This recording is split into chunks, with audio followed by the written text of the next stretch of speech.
We've been talking about Protoss is having trouble with them medevac drops, but Sase showcased a huge vulnerability in the Terran play. Can he find it again as we go into Akalana Waits? And I gotta say, I was just on Twitter and Naniwa was saying, yeah, go Sase, beat that mind drop abuser. So there's a lot of anger from Protoss, I feel like, going up against the new Terran units. And it's not exclusive just to Naniwa. All the Protoss players have been there if they've been playing hard the Swarm, as these players try and figure out what are the timings we need to use. Spawning down in the bottom right-hand corner, a champion of the MLG arenas, it is Liquid's Taeja. And up in the top left side, can he bring it to a 2-1 advantage for himself, giving us an awesome defense, relatively good defense actually in both games. Give it up for Sase. Now I'd like to go to Taeja's base to point out that he has the claw mark decal. I love it. Look at that. The triple fang. Now, Day9, I have to figure out, how do we get our faces as one of the decal? Who do we have to talk to make that happen? I don't know. I mean, I guess you actually can put a photo of yourself in one of the custom UI interface things. We should do it. We should do it. That would be great. Amazing.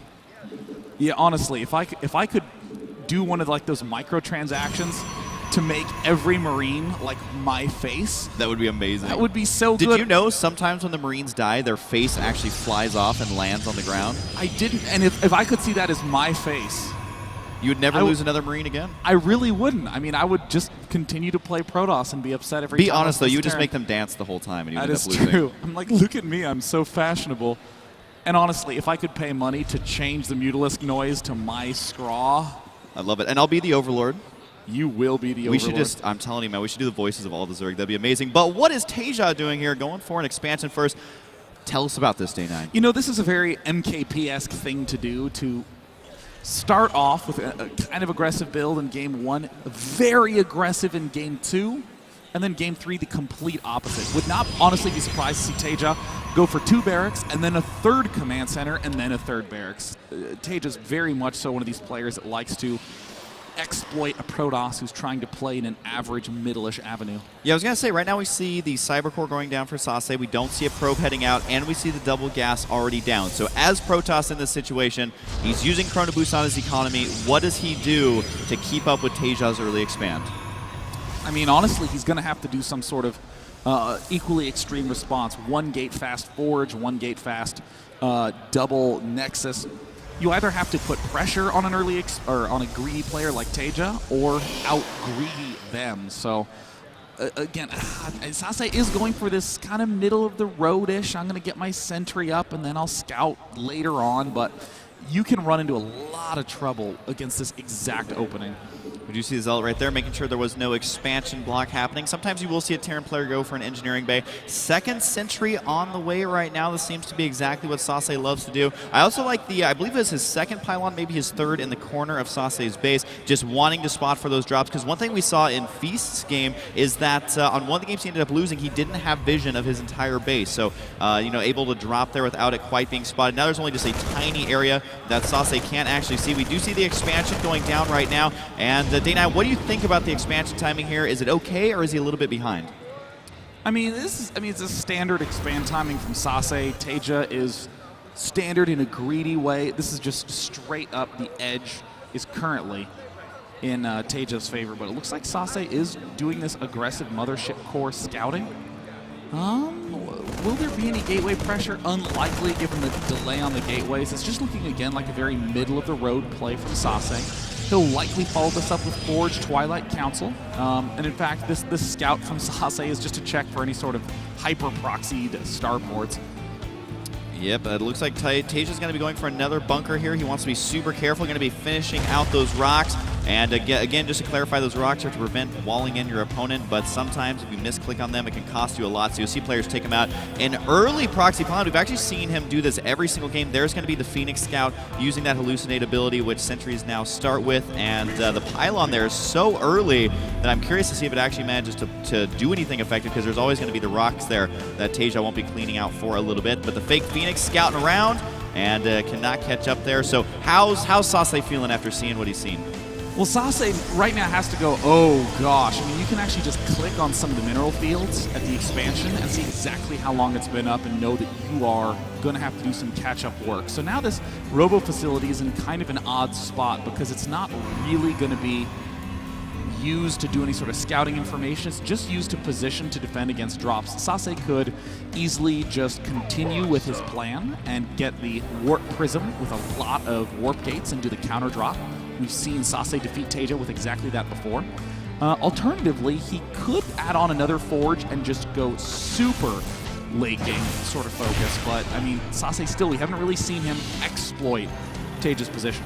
I kind of like what Taeja did here. We don't see Terran players do this too much. He actually sent out 2 SCV scouts to both possible third locations at the exact same time, so he knows that Sase is kind of trapped in his base a little bit, perhaps a little bit too scared to expand himself. So Taeja, I mean, I feel like he's already set the pace of the game with the early expand. He was able to do it without taking any damage. He does have the starport on the way, reactor now on the way, so we'll see if he decides to go for those Widow Mines, which can be very good coupled with the bio, but Hellbats are also good coupled with the bio, and he's already had success with the Hellbats mixed in with that bio. So again, once it starts getting close to the 10-minute mark, we'll see exactly when Taeja decides to move out.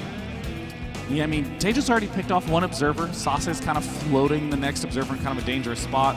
No, can't chrono boost the observer to make it run away faster, so looks like Sase is just going to be checking out the main, and in usual Taeja fashion, the question is he going to go for an extra command center, or is he going to go for an extra barracks? Ooh, kind of a whiff scan. Manages to get it.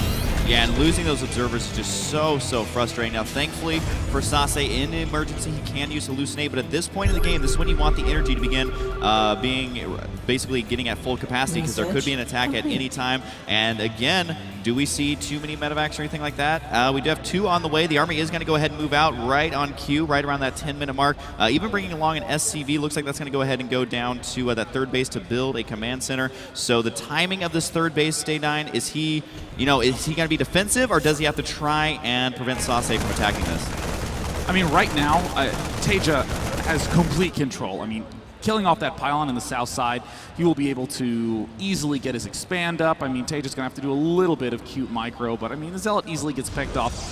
It's really Sase. The onus is on Sase to say, how am I actually going to deal with this push? What is going to be my answer? We don't see any warp prism. We don't see any counterplay planned. Taeja's looking great. Yeah, no Psy Storm right now either, so it's only going to be for feedback on the medevacs. They got to be careful there as they do overextend just a tiny bit. The medevacs, you got to remember, since they're fresh medevacs, they don't have enough energy here to be feedback and one-shot. It's actually something that you kind of wish the medevacs had been out longer, because you can feedback them as they are going for the drops, but it's going to be a while before they have 150 energy where feedback's going to be extremely effective. The drop is going to be moving up to the north, even scouting the south with the factory, and still that SCV. You got to remember, Sase still stuck on 2 bases while Taeja is going to be rushing towards that third. So here comes the drop, and he will get the feedbacks. This is not going to one-shot the medevacs there, but it obviously means that they cannot heal. And it looks like there's an engagement in the middle of the map. It looks like another Templar unable to feedback, but up at the top side, Sase is going to be able to defend this drop relatively easily. Will lose the Archon, but he will pick off a lot of Marine Marauder. Yeah, he was able to warp that Archon directly on top of the army. Taeja slipping a little bit there, wasn't able to focus it down. So overall, just taking a look at the units lost here, though, you can see that Sase losing that Archon alone is going to be putting him behind right now, and he still doesn't have that third base. The medevacs here still have a couple of units inside, so that means he can continue pressuring here. But, at some point, Sase's got to get away from this purely gateway army that he's using. He's either got to get Storm, he's got to get Colossus, or just something else, because feedback alone is not enough to carry this army.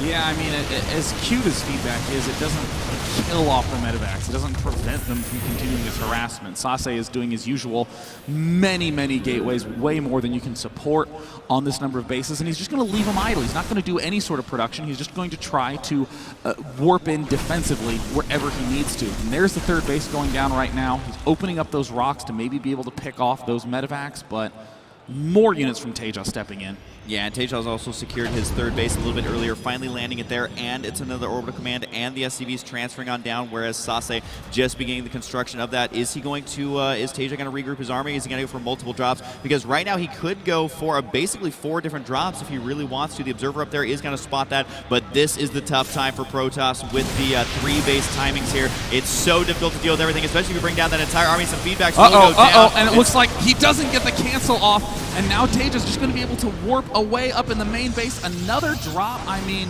this is a nightmare for Protoss to deal with. Yeah, and that Archon, if it could have finished, could have taken out both the medevacs there, but I mean, these Zealots have to run all the way back. Yes, they have the speed leg upgrade, but that's not going to be enough here to save at least a little bit of preliminary damage. Taeja has stemmed a lot, though, so if he's not paying attention, we'll end up losing that army right away. These Zealots going to be able to deal with this. I think he's just going to lose a gateway. Nope, doesn't even lose the gateway there. So minimal damage on that drop, but the fact that he's keeping the Archon count so low is going to be super bad news for Sase, because he doesn't really have any meat to his army right now, and the fact that he wasn't able to kill those medevacs or the Marines and Marauder means the medevacs are going to heal, which means no feedback one-shots. Yeah, I mean, and now with the ghost count up to 4 already, I mean, this is looking really bad for Sase. And now Taeja's going to easily be able to transition up to the... Ooh, one medevac fell. I think that's the first medevac to fall all game long. I mean, at this point in time, Taeja's just going to begin making those Hellbats, has plenty of barracks. Look in the main base. There's so many barracks from Taeja. Oh, gets another medevac here as he does have a couple Stalkers here. Will finally be able to hold off one of these drops. This is going to help even things out a little bit. A couple of Stalkers here still going to fall, though, as Marauders are very, very good versus those. I don't really think that's enough to even out the game overall, though, because, again, the early third and the fact that Sase wasn't able to cancel his third, I mean, that's a lot of resources out the window that you're just not getting back. We do have Psystorm on the way, but I've seen Taeja's Micro versus Psystorm, and it's difficult, very, very difficult to land a good Storm versus him.